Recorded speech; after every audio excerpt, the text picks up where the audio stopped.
Hello guys. Tonight, we will leave the modern world behind and travel together to the shadowy valleys and towering castles of feudal Japan, the era of samurai and mysterious shinobi. It was a time of honor and betrayal, of grand battles under banners and secret wars fought in silence by those who acted unseen. Before we enter this world of swords and shadows, please take a moment to like the video and subscribe. Only if you really enjoy these journeys we take together. And tell us in the comments where you are from and what time of day it is for you. It's always interesting to see how this community spans the globe. Now dim the lights, immerse yourself in the silence of the night, and get ready to join me on a journey to an era when a single whisper in the dark could change the fate of entire nations.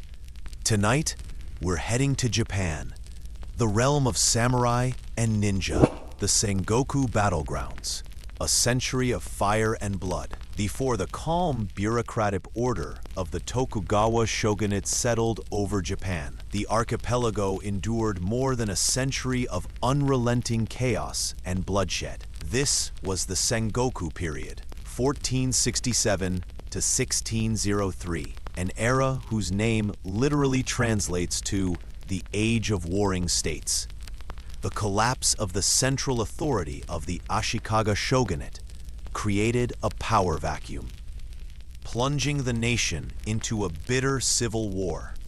Ambitious daimyo, powerful regional warlords, rose from the ashes of the old order, carving out domains through force of will and endless warfare.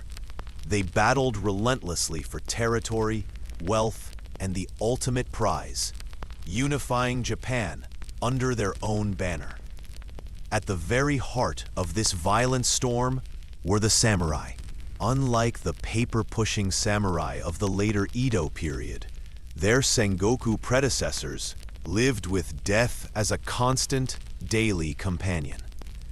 Their world was not one of ink and ledgers, but of mud, steel, and blood. A samurai's primary function was brutally simple: to kill for his lord and to be prepared to die. Battles were not small-scale skirmishes. They were massive, province-spanning campaigns that could involve tens of thousands of men. Great castles, marvels of defensive architecture, were besieged for months, and entire provinces could change hands in a matter of weeks. The samurai of this era were expected to be ruthless.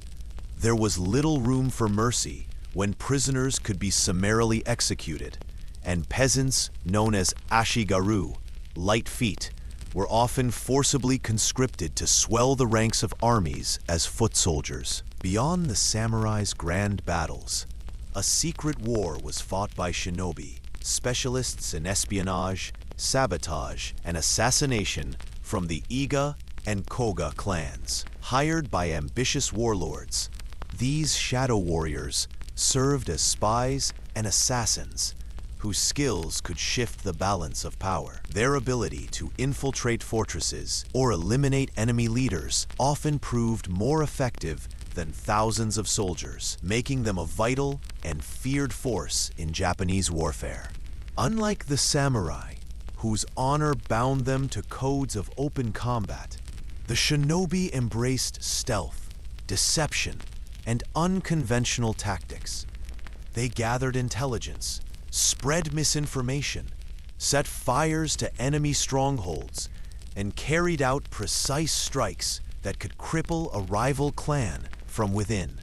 During the turbulent Sengoku period, their covert operations became indispensable to daimyo seeking advantage in an era of constant strife, ensuring the shinobi's place as both feared and respected figures in Japan's military history. One of the defining clashes of this brutal age, a battle that forever altered the course of Japanese warfare, was the Battle of Nagashino in 1575. The conflict pitted the brilliant and innovative warlord Oda Nobunaga and his ally Tokugawa Ieyasu against the formidable forces of Takeda Katsuyori. The Takeda clan was legendary, famed across Japan for its powerful cavalry, considered by many to be the most ferocious and effective mounted force in the land. Katsuyori, confident in his elite warriors, laid siege to Nagashino Castle, a key Tokugawa stronghold. Nobunaga, however, was a master of new technologies and unconventional tactics. Marching to relieve the castle with a combined force of 38,000 men, he chose not to meet the famed Takeda cavalry in a traditional open-field clash. Instead, he did something revolutionary. Across the plain, facing the Takeda army, he ordered his troops to construct long wooden barricades and earthen ramparts.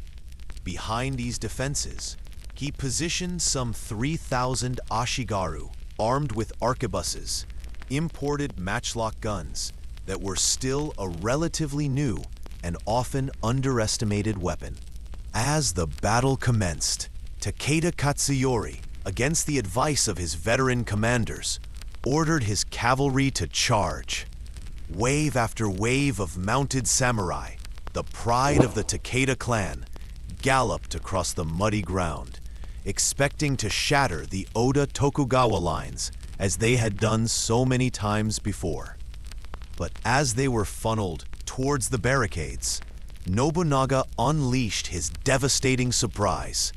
He had arranged his gunners in ranks, ordering them to fire in coordinated volleys.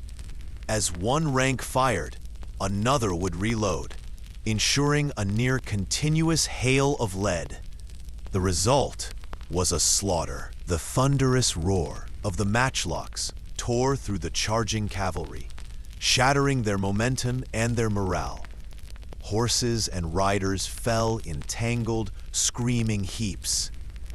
For 8 hours, the Takeda threw themselves against the defenses, but the gunfire was relentless, and any warrior who managed to reach the palisades was met by spearmen. The Battle of Nagashino was a decisive victory for Oda Nobunaga and a clear signal that a new era of warfare had begun, where technology and tactics could triumph over traditional martial prowess. These ceaseless wars forged legends and heroes, but they also laid bare the brutal reality of samurai life. The code of honor, later known as Bushido, was praised in tales and poems, but on the blood-soaked battlefields, victory was all that mattered. Treachery was a common tool of statecraft. Alliances were fluid, shifting with the winds of fortune. It was not uncommon for vassals to betray their lords, for brothers to kill brothers, or for sons to rise against their fathers to seize power. For the samurai of the Sengoku era, life was a precarious balance of duty and ambition. Survival demanded constant vigilance and a willingness to embrace the savage pragmatism of the age. The glory of a cavalry charge or a heroic duel was often overshadowed by the grim realities of hunger, disease, exhaustion, and the muddy, anonymous death of an endless campaign. This crucible of conflict would ultimately forge the three great unifiers, Oda Nobunaga, Toyotomi Hideyoshi, and Tokugawa Ieyasu, who would bring the century of war to a close and usher in an unprecedented era of peace. The Shadow War, Shinobi in the Age of Warring States.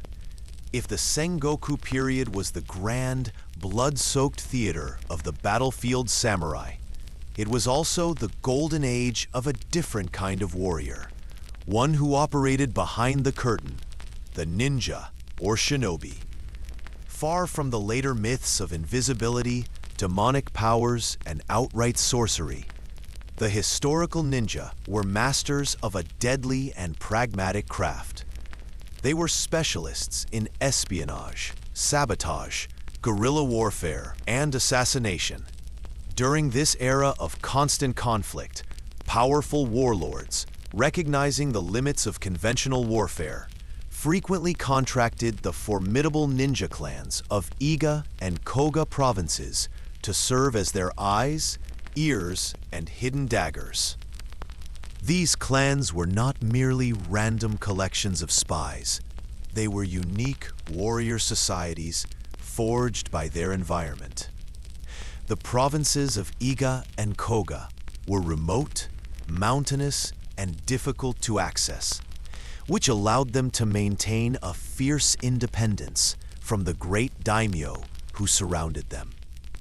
In this crucible of autonomy, they developed a military doctrine, later known as ninjutsu, that prioritized intelligence, deception, and survival over the samurai's emphasis on open combat and honor.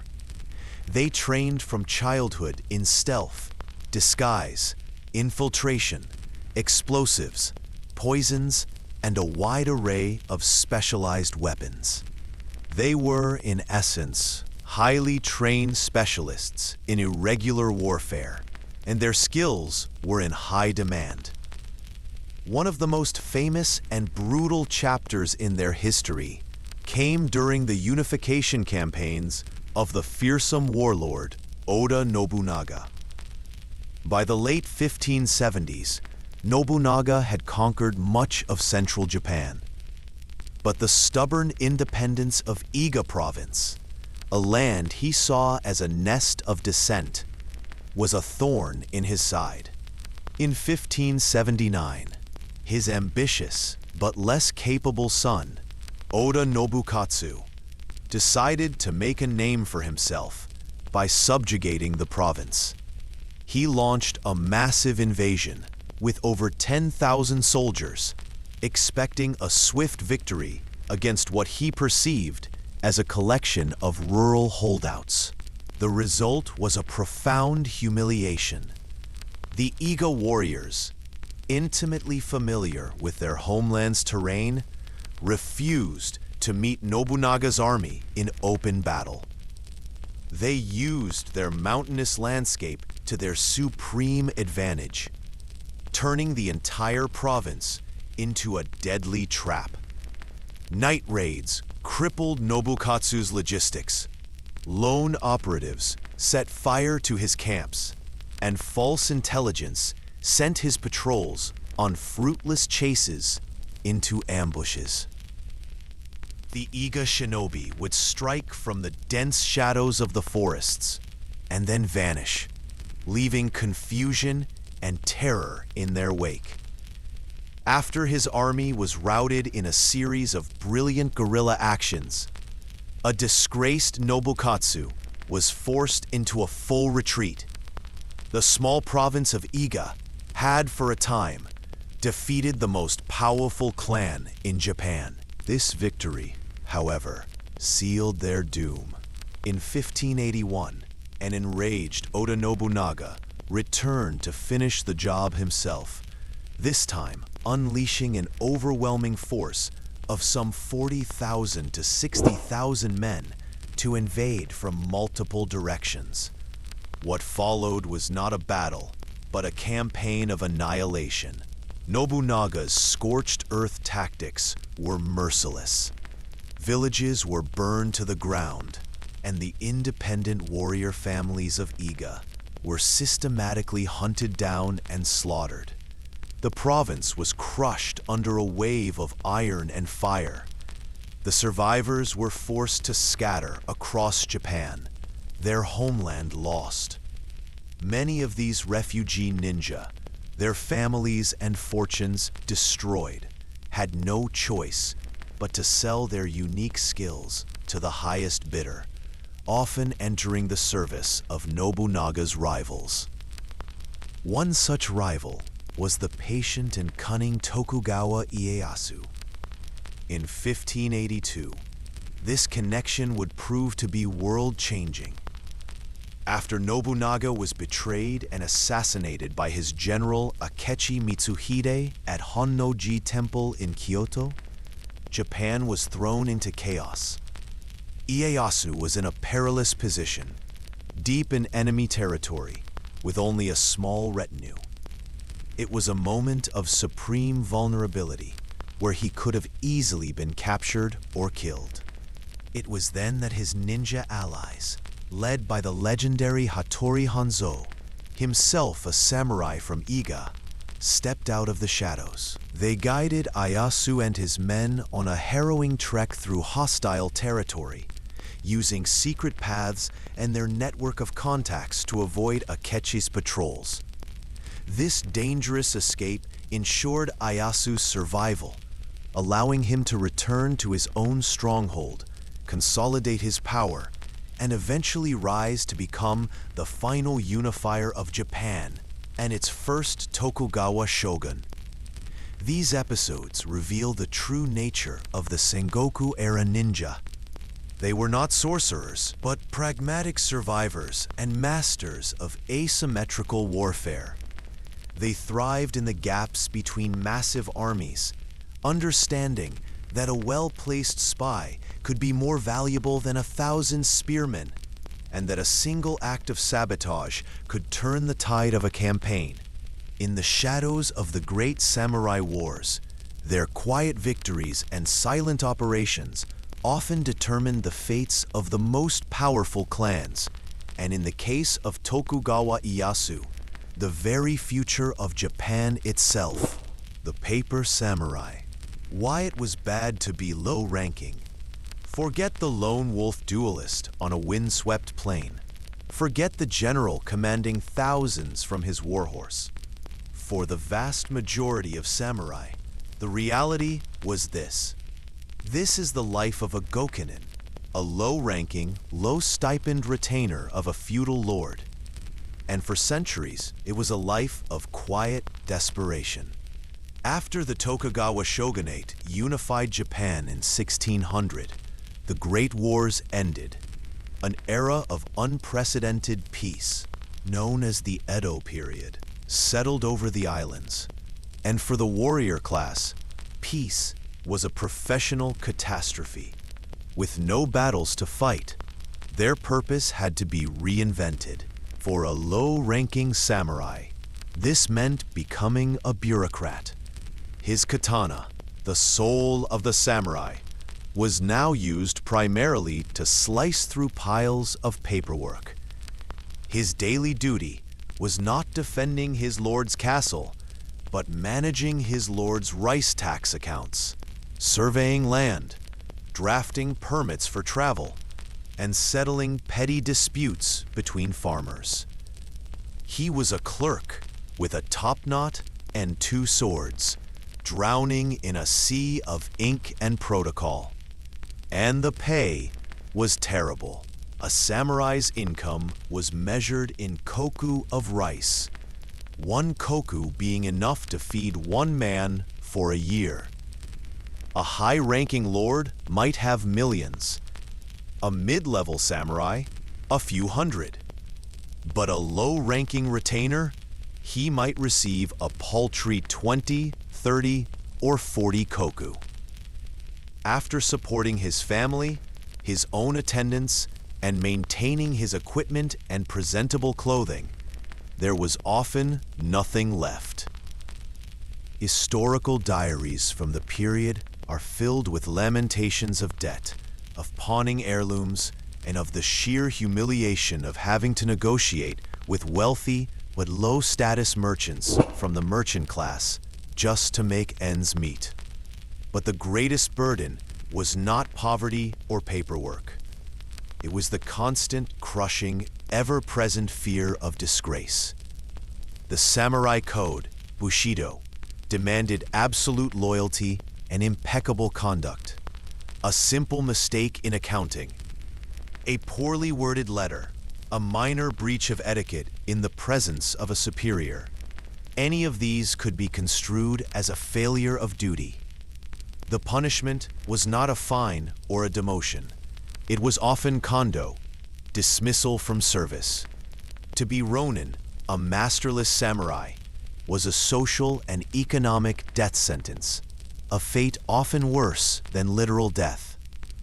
His entire existence was a tightrope walk over an abyss of shame, performed not on a battlefield, but in a dusty office. This was the hidden truth for most samurai, a life defined not by glorious combat, but by the fear of making a single error on a spreadsheet. The revenge of the 47 Ronin, a calculated death sentence. This is the most famous story in Japanese history, a national legend of loyalty and revenge. But the true story of the 47 Ronin is not a simple tale of heroes and villains. It is a dark, complex drama about the terrifying conflict between human emotion and the rigid, unforgiving law of the samurai. In 1701, a high-ranking court official named Lord Kira Yoshinaka was assigned to tutor Lord Asano Naganori in the intricate ceremonies of the Tokugawa court. Kira, arrogant and corrupt, expected lavish gifts for his tutelage. The young and principled Asano refused to bribe him. After months of petty insults and public humiliations, Asano's patience snapped. Within the sacred precincts of Edo Castle, he drew his short sword and attacked Kira, wounding him slightly. The crime of drawing a blade inside the shogun's castle was immense. The punishment for Asano was swift and severe. Ordered to commit ritual suicide, seppuku. His lands were confiscated, his family line abolished, and his samurai were disbanded, cast adrift as masterless Ronin. Their leader, Oishi Kuranosuke, faced an impossible choice. The samurai code demanded vengeance for their lord, but the shogun's law explicitly forbade it. To obey the code was to break the law and be executed. To obey the law was to live in perpetual dishonor. Oishi chose the code, but what followed was not a swift charge into battle. It was a masterclass in deception and patience that lasted nearly 2 years. The 47 men dispersed. Oishi himself became a notorious drunkard, frequenting brothels and taverns, publicly shaming himself so that Kira's spies would believe he had given up. All the while, in secret, they were planning. They smuggled weapons, mapped Kira's heavily fortified mansion, and waited for the perfect moment. On a freezing night in December 1702, they struck. In a perfectly coordinated military assault, they breached Kira's compound, subdued his guards without unnecessary bloodshed, and found the cowardly Kira hiding in an outhouse. They offered him the same honor their lord was given, the chance to die by his own hand. When he refused, they beheaded him with the very dagger Asano had used for his seppuku. They had succeeded. They had fulfilled their duty. And now, they had to face the consequence. The nation was captivated. They were heroes. But the shogun, Tokugawa Tsunayoshi, was trapped by the same law they had broken. He could not pardon them. After weeks of deliberation, he ordered them to commit seppuku, not as criminals, but as honored samurai. Their graves at Sengoku Temple in Tokyo are visited to this day. Their story is the ultimate paradox of the samurai, an act of supreme loyalty that could only be completed by accepting state-sanctioned death. Shinobi no Mono, the myth of the superhuman ninja. The ninja, or shinobi, is one of history's most misunderstood figures. Pop culture gives us a superhuman assassin clad head to toe in black, performing impossible acrobatics and wielding exotic weaponry. The reality was far more subtle and far more clever. The truth about ninjas is that their greatest weapon wasn't a shuriken or a sword. It was information. They were spies, saboteurs, and scouts in the fractured, war-torn Japan of the 15th and 16th centuries. Their manuals, like the famed Bansen Shukai and Shoninki, survive today, and they read less like mystic martial arts texts and more like gritty field guides to espionage. The core shinobi strategy was disguise. To be invisible meant to blend in perfectly. A skilled shinobi would travel behind enemy lines, not in a black jumpsuit, but as a komuso, a wandering monk with a large basket hat that hid his face. He might be a sarugaku performer, using a traveling acting troupe as cover to enter a castle town. He could be a merchant, a farmer, or even a servant. The goal was to listen, to observe garrison sizes, gate layouts, and the morale of the troops, and to report back. Their scrolls are filled with breathtakingly practical and often brutal advice.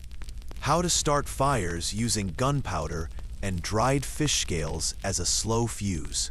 How to use common tools like sickles and spades as weapons. How to scale walls with ropes and grappling hooks. Which poisons could be extracted from local plants. And crucially, how to detect lies and spread misinformation. Sowing discord and paranoia within an enemy castle was often more effective than attacking it. The famous ninja clans, like the Iga and Koka, were not secret societies, but communities of families in specific mountainous regions who developed these skills as a form of guerrilla warfare to protect their independence against much larger samurai armies. They sold their services to warlords who needed deniable assets. The myth of the superhuman ninja was in fact a form of psychological warfare. By allowing exaggerated stories of their dark powers to spread, they made their enemies afraid of shadows, inflating their own reputation and effectiveness without ever having to throw a single star. The Cage of Gold, inside the Tokugawa court. After securing ultimate power, the Tokugawa shoguns faced a new enemy: ambition. How do you prevent your most powerful rivals from overthrowing you? The answer was not built with stone walls and moats alone. It was built with ritual, psychology, and exquisite, soul-crushing boredom. Welcome to the Tokugawa court. The shoguns created a system of alternate attendance, or senkin kotai. This law forced every regional lord, or daimyo, to spend every other year in attendance at the shogun's court in Edo, Tokyo. And when they returned to their home domains, they were required to leave their wives and heirs behind in Edo as permanent, glorified hostages. This system achieved two things. It bled the daimyo financially, forcing them to spend fortunes on maintaining lavish estates in Edo and on the processional journeys back and forth, leaving no money for raising armies. And secondly, it brought the shogun's potential enemies right under his watchful eye. Life at court was a meticulously staged political theater. It was a world of stiflingly structured calm, where every minute of the day was governed by protocol. Where you sat, how you bowed, the tone of your voice, the quality of your robes, everything was a signal of your status, and everything was monitored. To pass the endless days of enforced attendance, the captive aristocracy engaged in highly refined and intensely competitive pastimes. They became patrons of art, theater, and poetry. But the most revealing game was the Kodo, the Way of Incense. In the incense ceremony, participants would listen to a piece of classical literature being read, and then smell different, subtly varied incenses burned one by one. Their task was to identify which incense matched which fragment of the tale. It required immense wealth, a hypersensitive nose, and a poetic soul. It was the ultimate symbol of the Tokugawa peace, the fiercest warriors in Japanese history, now competing not on the strength of their arm, but on the sensitivity of their nostrils. The court was a gilded cage. The shogun had successfully tamed his rivals, transforming them from warlords into courtiers, their aggression sublimated into art and aroma. The silence of the court wasn't peaceful. It was the sound of an entire class of warriors holding its breath. This was the hidden engine of the 250-year peace, a masterpiece of political manipulation where the greatest threat was not the sword, but a slight misstep in etiquette, or the faint, haunting smell of a lost game. Women of the shadows, Kunoichi wives, and the hidden power behind the sword. When we imagine samurai Japan, the image is almost always masculine, armored men charging across the battlefield, or stern-faced lords in lacquered armor dictating the fate of provinces. But beneath this world of steel and banners was another, quieter layer of power. Women whose influence shaped wars, preserved clans, and altered the political balance of the entire country. They were Kunoichi spies who slipped into enemy strongholds, noble wives who lived as hostages in Edo, and mothers who taught future warlords the arts of survival. Their power was not in swords, but in shadows, silence, and sacrifice. The Kunoichi, women as shinobi, the ninja of Iga and Koka, are legendary, but the role of women within those mountain communities is less well known.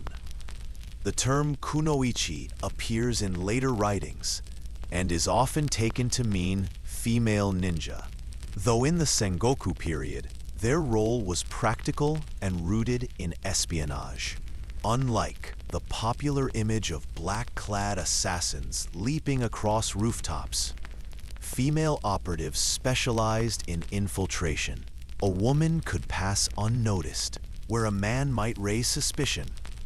She could pose as a servant, seamstress, entertainer, or courtesan, and slip into the women's quarters of a castle, where valuable gossip about garrison sizes, food stores, and a lord's mood might be exchanged.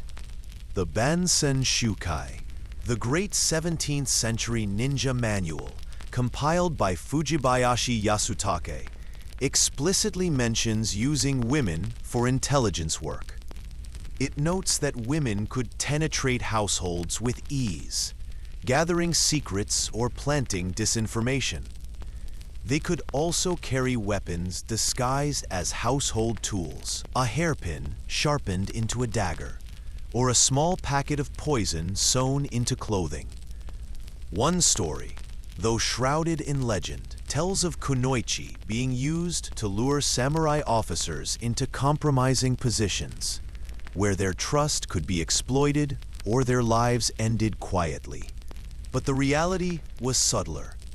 A Kunoichi's greatest asset was not seduction or assassination.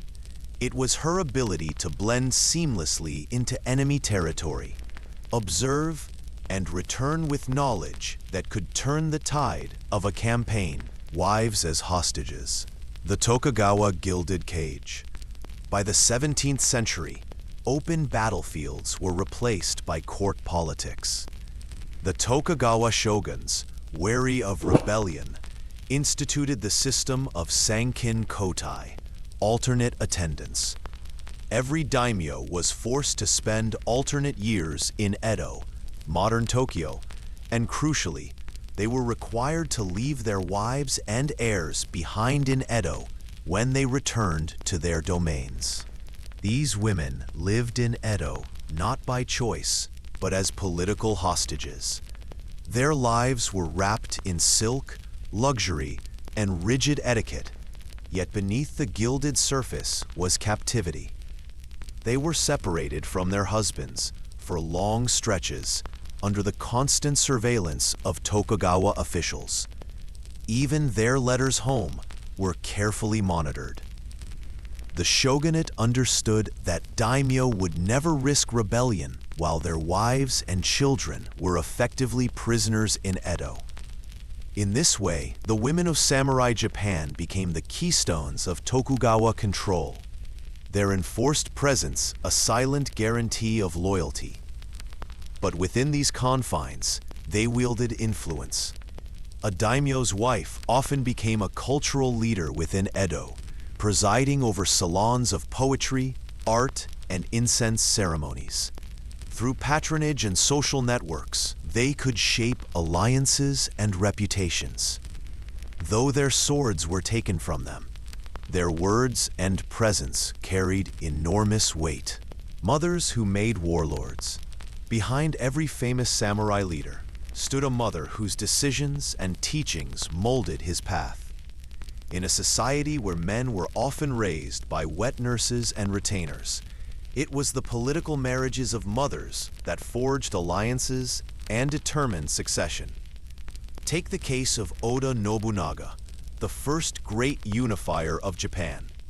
His mother, Doda Gozen, was married into the Oda clan as part of a political alliance. While Nobunaga's eccentricities earned him the nickname the Fool of Owari, it was his mother's position that helped shield him in youth until he grew powerful enough to dominate his rivals.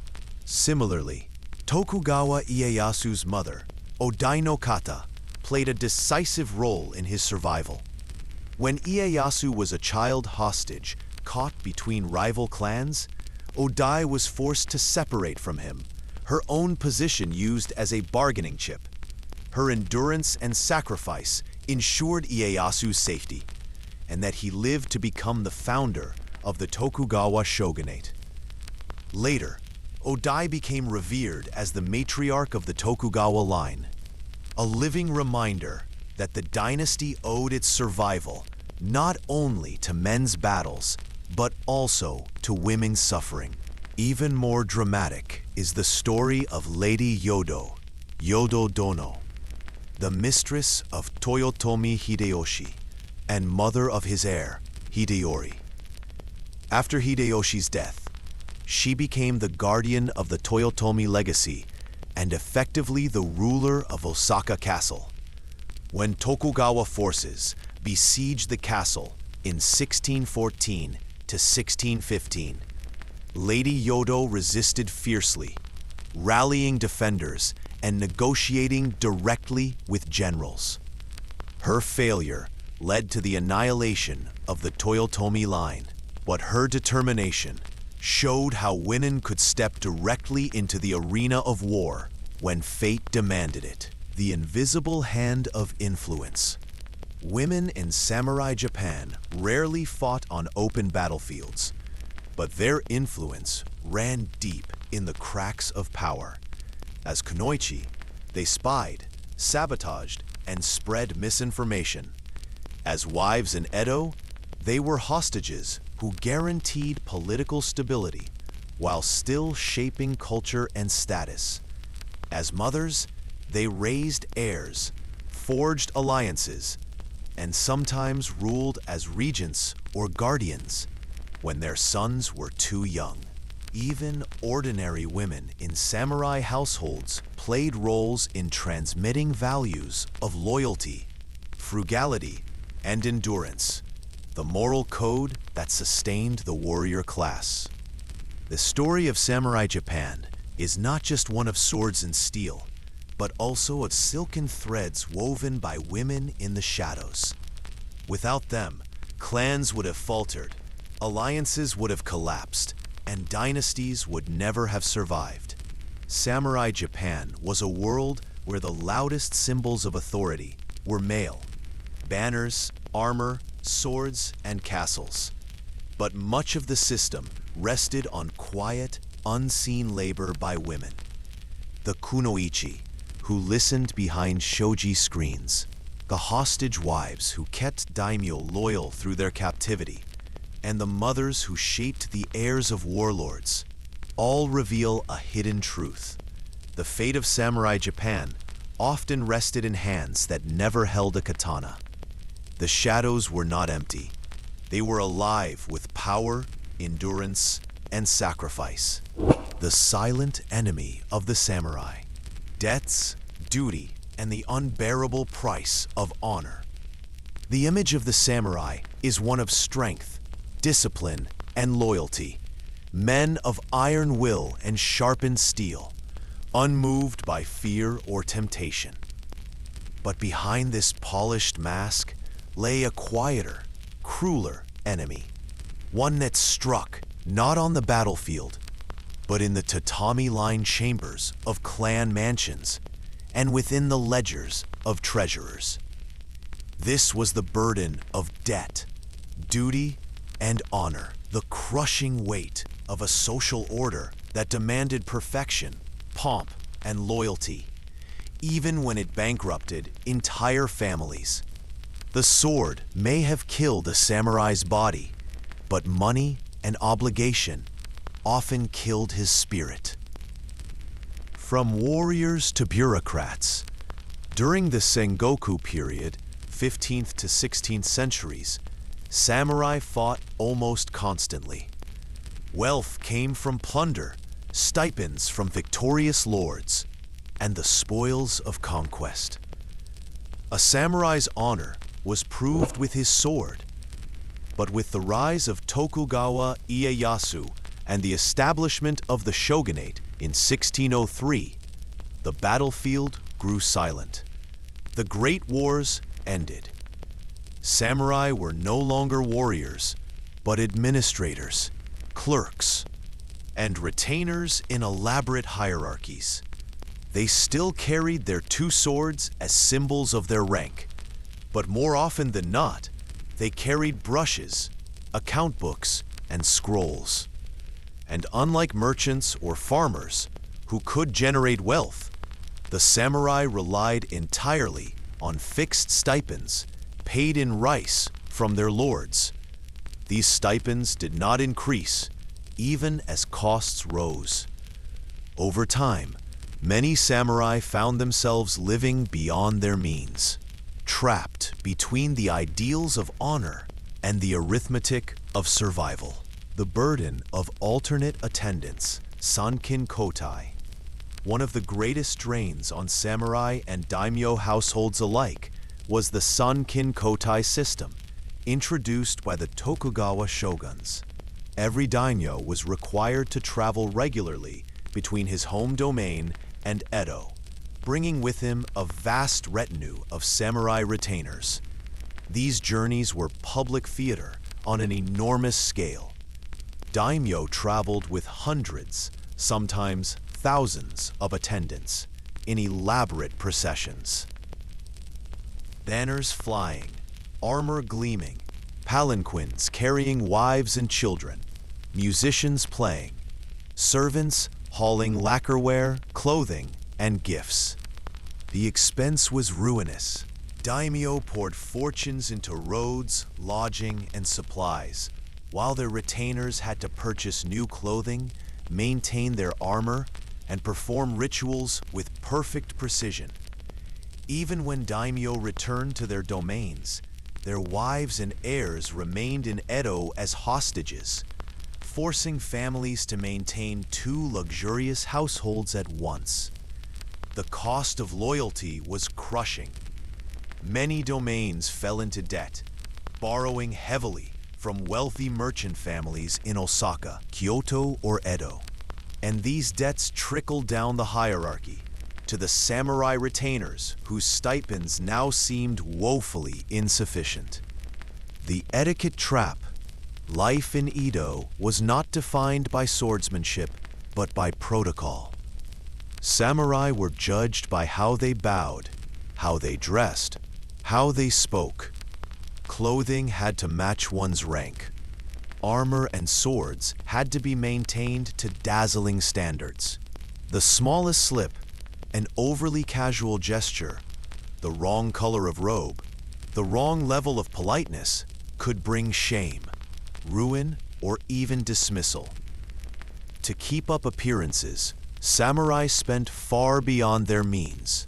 Lavish robes of silk, fine calligraphy tools, tea sets, incense, and gifts were not luxuries, but necessities in a system where reputation determined survival. This etiquette was a form of psychological warfare waged by the Tokugawa system against its own warrior class. Samurai who had once proved themselves on battlefields like Sekigahara now proved themselves by sitting for hours in audience chambers without moving, or by competing in poetry contests and incense ceremonies. For many, this transformation from fighters to ornamental bureaucrats was suffocating. The rise of debt. By the 18th century, the problem was everywhere. Daimyo were drowning in loans to merchant houses. Samurai stipends, fixed in rice, could not keep pace with the growing expenses of life in Edo. A middle-ranking samurai might be expected to dress in silks, keep multiple retainers or servants, and entertain guests, yet his stipend barely fed his family. The result was chronic debt.